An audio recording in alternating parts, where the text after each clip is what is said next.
শোন আমাইরা, লেখাপড়া করবি, লেখাপড়া কইরা বিলাই মতন বিলাই হবি।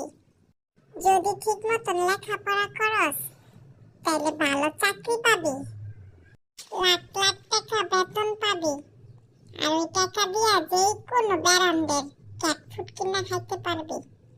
এর লিগে তো আম্মু আমগো সবাই লেখাপড়া হিগাইতাছে। ওখানে আমরা উপরের ক্লাসে উঠছি দেখা আমগো আবারও ভর্তি করাই দিব। হুন, খালি মানুষেরাই লেখাপড়া কইরা বড় হইতে হইব না, আমাগো লেখাপড়া কইরা বড় হইতে হইব। লেখাপড়া করে যে গাড়ি ঘোড়া চলে সে, শুনস নাই? মানুষে যদি গাড়ি ঘোড়া চলতে পারে তাহলে আমরা চলতে পারব না কে?